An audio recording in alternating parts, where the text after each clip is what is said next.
أعوذ بالله من الشيطان الرجيم. بسم الله الرحمن الرحيم.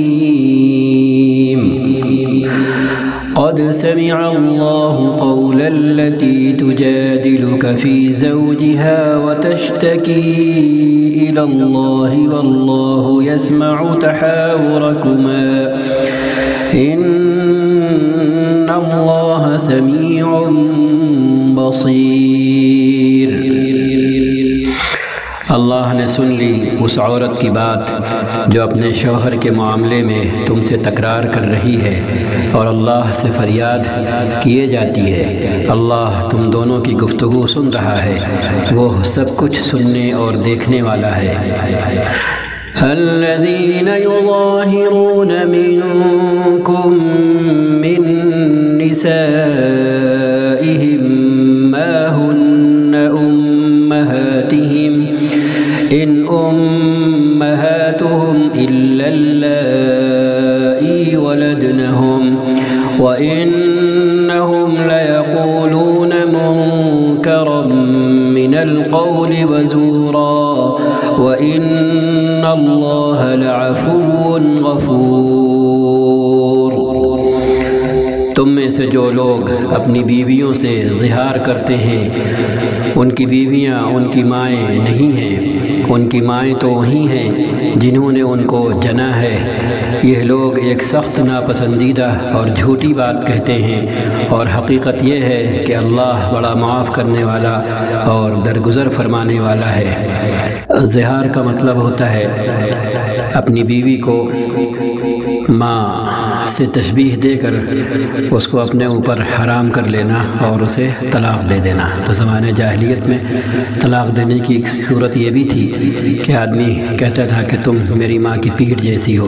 تو چونکہ ماں حرام ہوتی ہے تو اس تشبیہ سے نیت یہ ہوتی تھی کہ ہم بیوی کو بھی اپنے اوپر حرام کیے لے رہے ہیں اور اسے طلاق دے رہے ہیں. تو اس سے منع کیا گیا ہے کہ ایسا کرنے سے طلاق نہیں واقع ہوگی، اور جو حقیقی مائیں ہیں بس وہی مائیں ہیں. بیوی کو ماں سے تشبیہ دینے سے بیوی ماں جیسی نہیں بن جائے گی.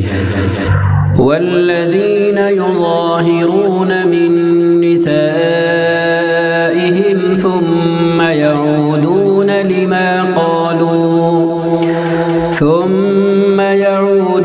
لما قالوا فتحرير رقبة من قبل أن يتماسا ذلكم توعظون به والله بما تعملون خبير.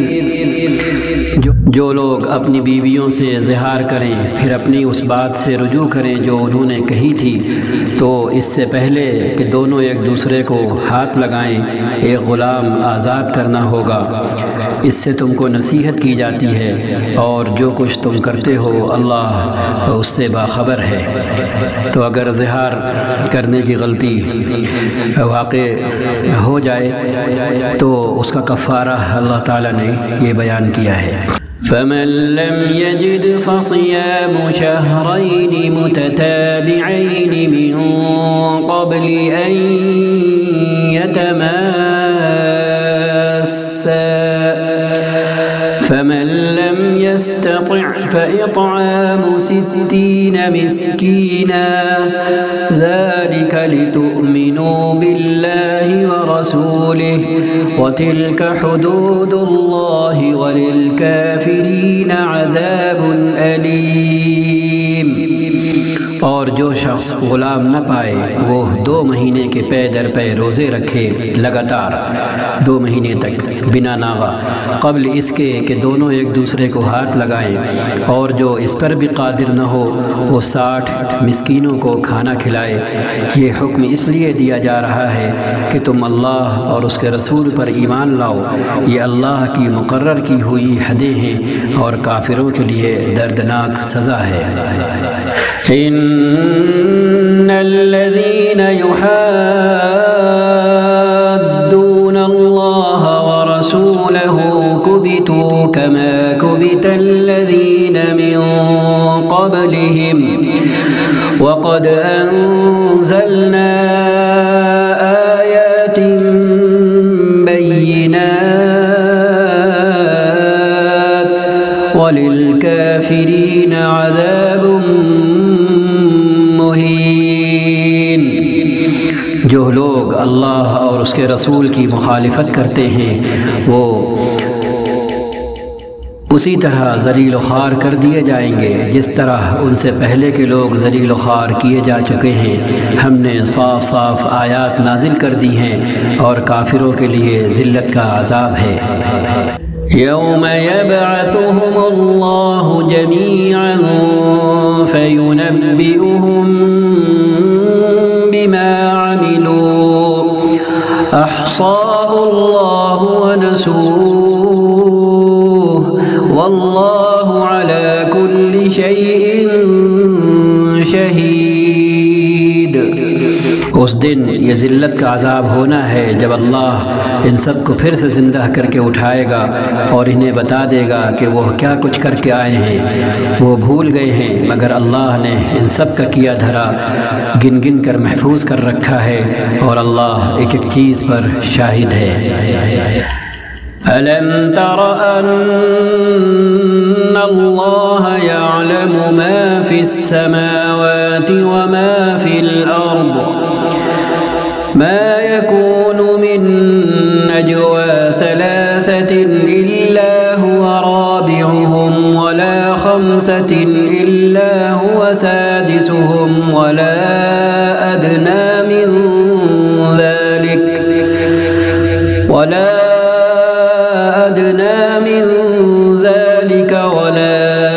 أكثر إلا هو معهم أينما كانوا ثم ينبئهم بما عملوا يوم القيامة إن الله بكل شيء عليم۔ کیا تم کو خبر نہیں ہے کہ زمین اور آسمان کی ہر چیز کا اللہ کو علم ہے؟ کبھی ایسا نہیں ہوتا کہ تین آدمیوں میں کوئی سرگوشی ہو، چپکے چپکے خاموش گفتگو ہو اور ان کے درمیان چوتھا اللہ نہ ہو، یعنی اللہ سننے والا نہ ہو، یا پانچ آدمیوں میں سرگوشی ہو اور ان کے اندر چھٹا اللہ سننے والا نہ ہو۔ خفیہ بات کرنے والے خواہ اس سے کم ہوں یا زیادہ، جہاں کہیں بھی وہ ہوں اللہ ان کے ساتھ ہوتا ہے۔ پھر قیامت کے روز وہ ان کو بتا دے گا کہ انہوں نے کیا کچھ کیا ہے۔ اللہ ہر چیز کا علم رکھتا ہے۔ أَلَمْ تَرَ إِلَى الَّذِينَ نُهُوا عَنِ النَّجْوَى ثُمَّ يَعُودُونَ لِمَا نُهُوا عَنْهُ ويتناجون بالإثم والعدوان ومعصية الرسول وإذا جاءوك حيوك بما لم يحيك به الله ويقولون في أنفسهم لولا يعذبنا الله بما نقول حسبهم جهنم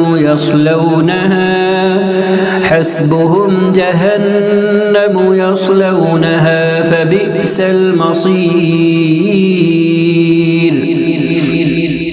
کیا تم نے دیکھا نہیں ان لوگوں کو جنہیں سرگوشیاں کرنے سے منع کر دیا گیا تھا، پھر بھی وہ وہی حرکت کیے جاتے ہیں جس سے انہیں منع کیا گیا تھا؟ یہ لوگ چھپ چھپ کر آپس میں گناہ اور زیادتی اور رسول کی نافرمانی کی باتیں کرتے ہیں، اور جب تمہارے پاس آتے ہیں تو تمہیں اس طریقے سے سلام کرتے ہیں جس طرح اللہ نے تم پر سلام نہیں کیا ہے، اور اپنے دلوں میں کہتے ہیں کہ ہماری ان باتوں پر اللہ ہمیں عذاب کیوں نہیں دیتا۔ ان کے لیے جہنم ہی کافی ہے، اسی کا وہ ایندھن بنیں گے، بڑا ہی برا انجام ہے ان کا۔ یا ایھا الذین آمنوا اذا تناجیتم فلا تتناجوا بالإثم والعدوان ومعصیة الرسول وتناجوا بالبر والتقوى واتقوا اللہ الذی الیہ تحشرون۔ اے لوگو جو ایمان لائے ہو، جب تم آپس میں پوشیدہ بات کرو تو گناہ اور زیادتی اور رسول کی نافرمانی کی باتیں نہیں، بلکہ نیکی اور تقوی کی باتیں کرو، اور اس خدا سے ڈرتے رہو جس کے حضور تمہیں حشر میں پیش ہونا ہے۔ انما النجوى من الشيطان ليحزن الذين آمنوا وليس بضارهم شيئا إلا بإذن الله وعلى الله فليتوكل المؤمنون۔ کانا پھوسی تو ایک شیطانی کام ہے، اور وہ اس لیے کی جاتی ہے کہ ایمان لانے والے لوگ اس سے رنجیدہ ہوں، حالانکہ بے اذن خدا اللہ کے حکم کے بنا وہ انہیں کچھ بھی نقصان نہیں پہنچا سکتی، اور مومنوں کو اللہ ہی پر بھروسہ رکھنا چاہیے۔ یا ایھا الذین آمنوا اذا قیل لكم تفسحوا في المجالس فافسحوا يفسح الله لكم وإذا قيل انشزوا فانشزوا يرفع الله الذين آمنوا منكم والذين أوتوا العلم درجات والله بما تعملون خبير۔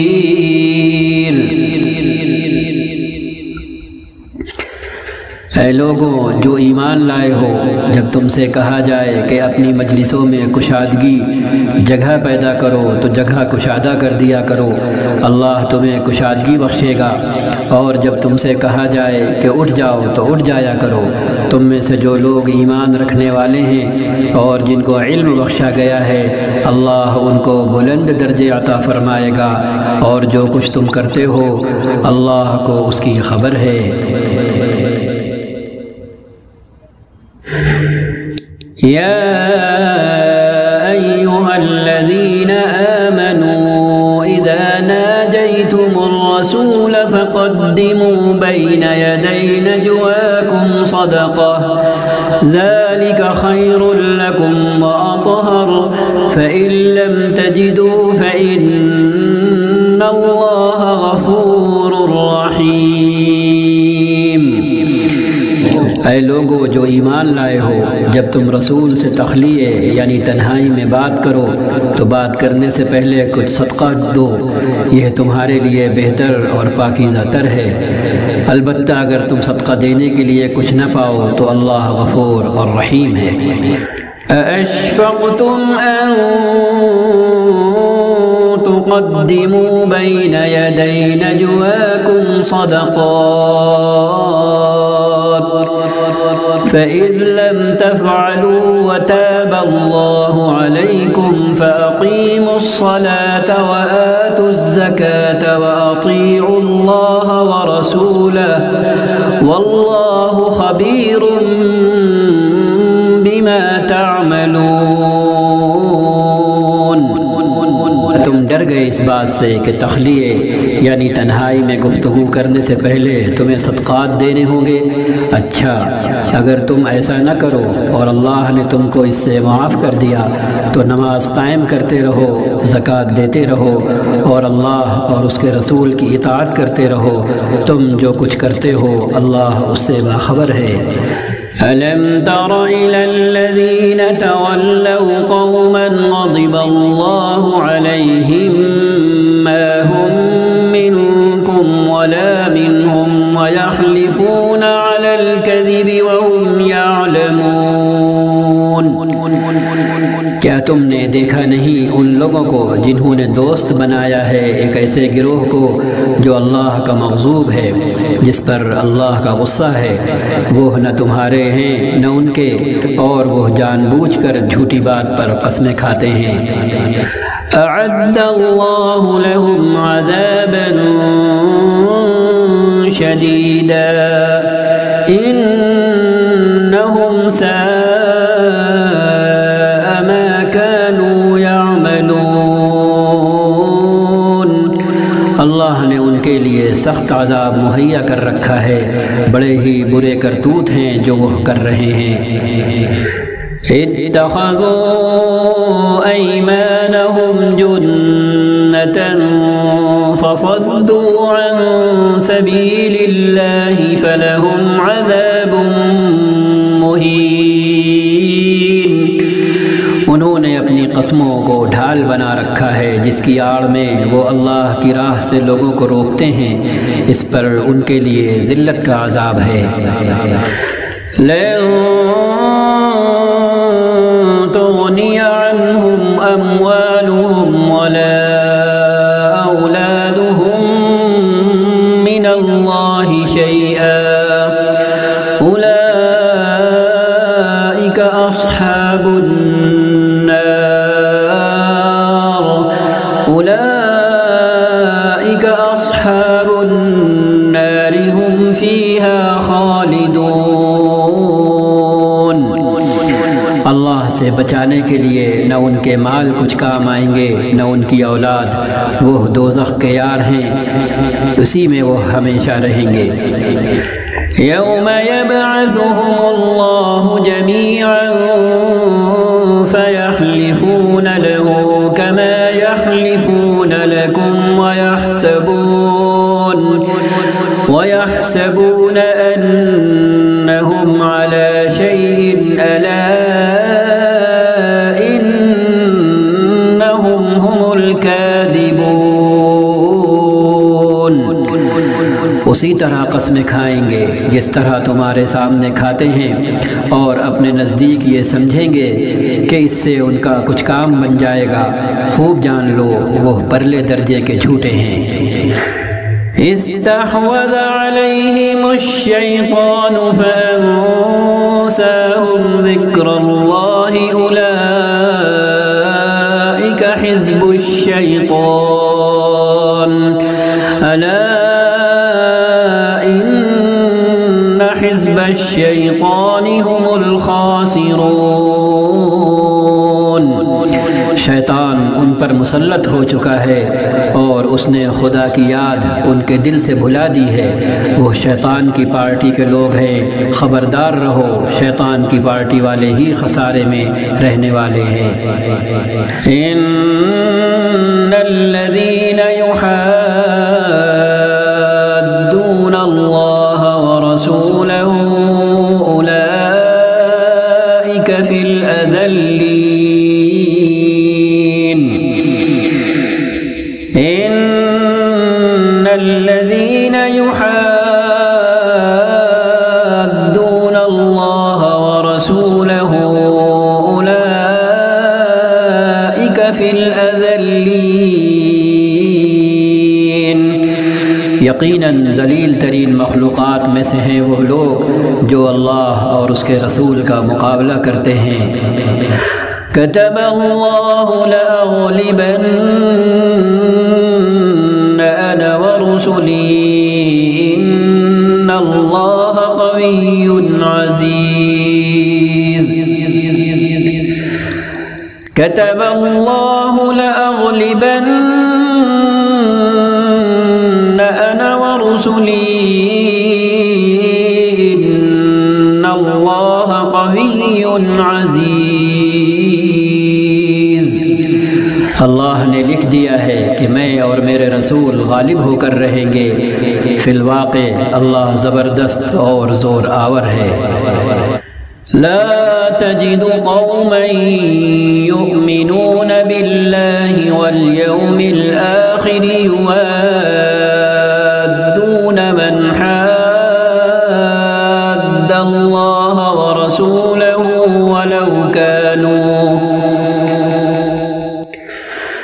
ولو كانوا آباءهم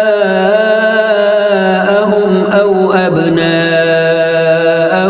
أو إخوانهم أو عشيرتهم أولئك كتب في قلوبهم الإيمان وأيدهم بروح منه ويدخلهم جنات تجري من من تحتها الأنهار خالدين فيها رضي الله عنهم ورضوا عنه أولئك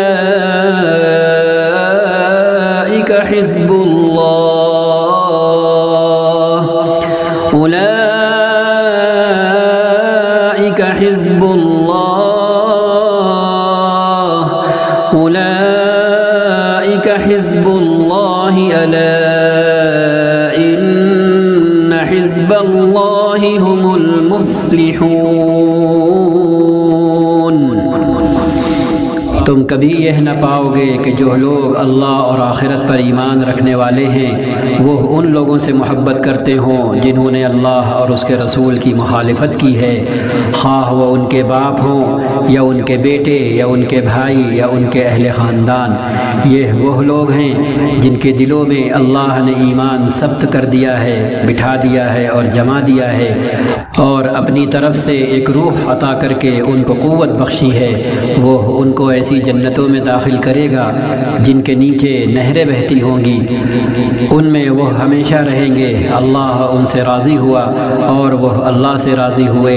وہ اللہ کی پارٹی کے لوگ ہیں، خبردار رہو، اللہ کی پارٹی والے ہی فلاح پانے والے ہیں۔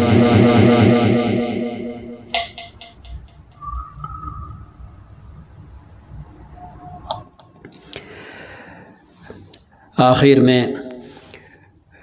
اس بات پر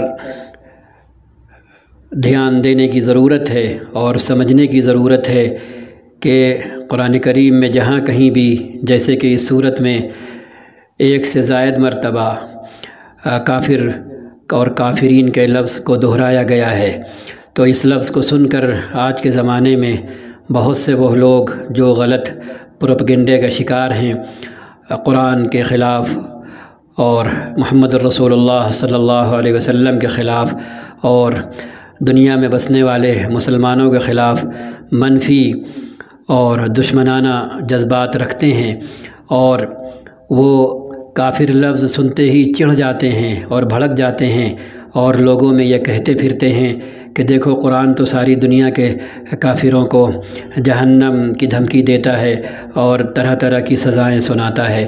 تو ایسے تمام لوگوں کو یہ سوچنے سے پہلے اپنے آپ سے یہ سوال کرنا چاہیے کہ وہ اپنے آپ کو مکے اور مدینے کے کافروں سے کیوں ملا رہے ہیں اور اپنے آپ کو وہ مکے اور کافروں جیسا کیوں سمجھ رہے ہیں، کیونکہ قرآن کی یہ آیتیں اور قرآن کریم میں جہاں جہاں بھی کافر کا لفظ آیا ہے تو وہ ان کافروں سے جڑا ہوا ہے جن سے قرآن مخاطب تھا، جن کے سامنے قرآن نازل ہو رہا تھا۔ تو قرآن نے ایسے لوگوں کو کافر کہا جنہوں نے قرآن کو ماننے سے اور اس نبی کو ماننے سے انکار کر دیا جو ان کے درمیان رہ رہا تھا، ان کے درمیان اٹھ بیٹھ رہا تھا، آ جا رہا تھا، ان کو سمجھا رہا تھا، بجھا رہا تھا اور ان کو اپنے خالق کو پہچنوا رہا تھا، لیکن انہوں نے انکار سے ایک قدم آگے بڑھ کر دشمنی کرنے کا اور کسر نکالنے کا اور نبی پر ایمان لانے والوں کو ختم کرنے کا تہیہ کیا اور اس کی ٹھان لی۔ تو میرا کہنا یہ ہے کہ جب ہم کافر کا لفظ سنیں تو پہلے یہ سوچیں کہ کیا ہم مکے والے اور مدینے والے ان جیسے کافر ہیں جو ہم برا مان رہے ہیں؟ کیا ہم نے قرآن پڑھ لیا؟ کیا ہم نے قرآن سمجھ لیا؟ کیا ہم نے محمد صاحب کی جیونی پڑھ لی، ان کی بایوگرافی اچھی طرح سمجھ لی؟ کیا ہم نے مسلمانوں کو سمجھ لیا؟ وہ دعوت اور وہ کال جس کو ایکسیپٹ کر کے کوئی انسان مسلمان بنا کرتا ہے، کیا ہم نے اس کو اچھی طرح سمجھ لیا ہے جو ہم یہ سب کرنے کے بعد انکار کر رہے ہیں اور ایک قدم آگے بڑھ کر کے دشمنی کر رہے ہیں؟ اگر یہ چیز نہیں ہے اور ہم ایسے نہیں ہیں تو ہم خود سوچیں کہ ہم اپنے آپ کو مکے اور مدینے کے کافروں سے کیوں ملا رہے ہیں؟ قرآن ان لوگوں کی بات کر رہا ہے جن کے سامنے وہ اتر رہا تھا اور جنہوں نے قرآن، نبی اور مسلمانوں کے ساتھ ایسا بدترین سلوک کیا جس کے نتیجے میں قرآن کو انہیں کافر کہنا پڑا اور انہیں سزا سنانا پڑی۔ تو جب ہم ویسے ہیں ہی نہیں۔ ہم نے ابھی نہ قرآن پڑھا ہے اور نہ سمجھا ہے، ہم نے ابھی نہ محمد صاحب کی جیونی پڑھی ہے اور نہ سمجھی ہے۔ ہم نے مسلمان کو صرف اپنے محلے میں اور آس پاس رہنے کی بنا پر جانا اور پہچانا ہے۔ حقیقی مسلمان کہتے کسے ہیں، اسے جانا اور سمجھا ہی نہیں ہے۔ تو پھر ہم مکے اور مدینے والے کافر کیسے ہوئے؟ ہم وہ کافر ہوئے ہی نہیں۔ جب ہوئے نہیں تو پھر ہم برا کیوں مانتے ہیں؟ ہم اس لفظ کو سن کر چڑھنے کیوں لگتے ہیں؟ یہ ایک سوچنے کی بات ہے اور سمجھنے کی بات ہے۔ ہاں، اس کے برعکس اگر ہم نگیٹو پروپیگنڈے کا شکار ہو کر واقعی مکے و مدینے جیسے والے کافر بن گئے ہیں، انہی جیسی سوچ رکھنے والے بن گئے ہیں اور انہی جیسی دشمنی اور عداوت کرنے والے بن گئے ہیں، تو پھر الگ بات ہے۔ پھر ہم یقیناً ان کے جیسے ہیں، اور پھر قرآن جہاں جہاں بھی ان جیسے کافروں کا تذکرہ کر رہا ہے اور جو سزائیں سنا رہا ہے، تو وہ تذکرہ اور وہ سزائیں پھر ہم سے بھی جڑیں گی اور ہم بھی ان میں شامل ہوں گے۔ لیکن اگر ہم ویسے نہیں ہیں اور ہم نے وہ غلطیاں نہیں کی ہیں، ابھی ہم نے جانا پہچانا نہیں ہے، ابھی ہم انجانے ہیں، نہ ہم نے خود جاننے کی کوشش کی ہے، نہ ہم تک کوئی جنوانے اور پہچنوانے آیا ہے، اور محض ہم صرف پروپیگنڈے کا شکار ہیں، تو ہمیں اپنے ذہن میں یہ یاد رکھنا چاہیے اور دہرانا چاہیے کہ قرآن جن لوگوں کے بیچ اتر رہا تھا، ان لوگوں میں جن لوگوں نے قرآن کا انکار کیا اور دشمنی پر آمادہ ہوئے اور نبی کو ختم کرنے کی، مارنے کی اور نبی پر ایمان رکھنے والوں سے لڑنے کی اور جنگیں کرنے کی جنہوں نے ٹھانی، ان کو قرآن ایسا کہہ رہا ہے اور ان کو قرآن یہ سزا سنا رہا ہے۔ اگر ہم اس بات کو ذہن میں رکھیں گے تو یقیناً ہم اپنے دل کی حالت بدلی ہوئی پائیں گے اور ہم یہ سوچنے پر مجبور ہوں گے کہ ایسے کیا واقعات ہوئے تھے اور ایسی کیا باتیں ہوئی تھیں جو قرآن نے اس وقت کے لوگوں کو کافر کہا اور ان کو اس طرح کی سزائیں سنائیں۔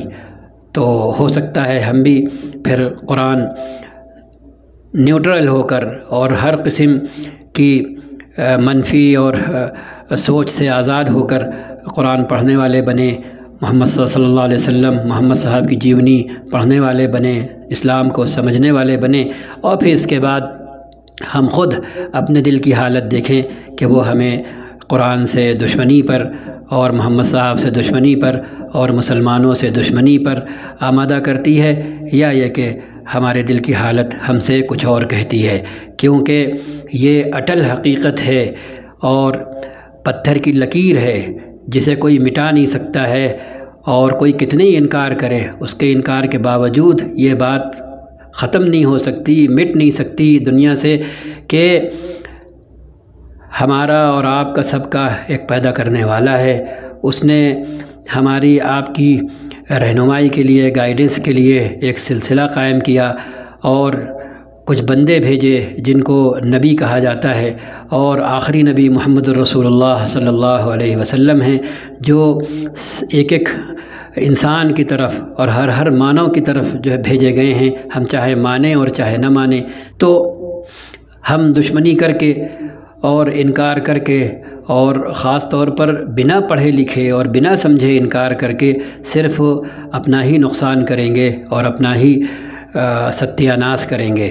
لیکن اس کے برعکس اگر ہم ہر طرح کی نگیٹو سوچ سے اور نگیٹو پروپیگنڈے سے آزاد ہو کر کے اور بات کو سمجھنے والے بنیں گے تو ضرور ہم کو سچ کا پتہ چلے گا، کیونکہ جو چیز آخری ہے اس کا تذکرہ اس سے پہلے ضرور ہوگا۔ اسی لیے دنیا میں جتنی قومیں بستی ہیں اور جو یہ دعویٰ کرتی ہیں کہ ان کے پاس آسمانی کتاب ہے، تو پھر ان کا کام ہے اپنی آسمانی کتاب میں محمد رسول اللہ صلی اللہ علیہ وسلم کو تلاش کرنا، اور ہم مسلمانوں کا کام ہے کہ اس تلاش کرنے کی محنت میں ان قوموں کا ساتھ دینا۔ ہم نے اپنا کام چھوڑ دیا، ہمارا کام اخرجت للناس تھا، ہم نے یہ کام چھوڑ دیا، تو جس کے نتیجے میں لوگوں کے اندر بدگمانی پھیلنا شروع ہوئی اور ہمارے لیے دشمنی کی بھاونائیں اتپن ہونا اور پیدا ہونا شروع ہوئیں۔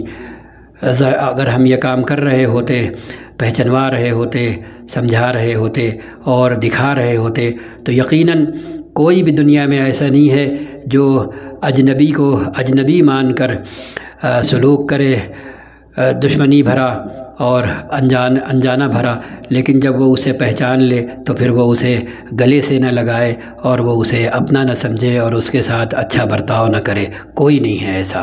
تو ہم نے یہ قصور کیا ہے اور ہم یہ قصور مسلسل کر رہے ہیں اور ہم سے یہ قصور ہوا ہے، اور خاص طور پر آزادی کے بعد جب ہم نے اپنے ہی ملک میں رہنے کا فیصلہ کیا اور وہاں سے الگ ہونے کا فیصلہ نہیں کیا، اور ہم نے تقسیم پر سائن نہیں کیے، دستخط نہیں کیے، تو اس وقت تو ہم کو کم سے کم 2 باتیں ضرور طے کرنا تھیں کہ اب ان بدلے ہوئے حالات میں ہندوستان میں کیسے رہنا ہے اور جن لوگوں کے ساتھ رہنا ہے ان کے ساتھ ہمارا ویوہار اور برتاؤ کیسا ہونا ہے۔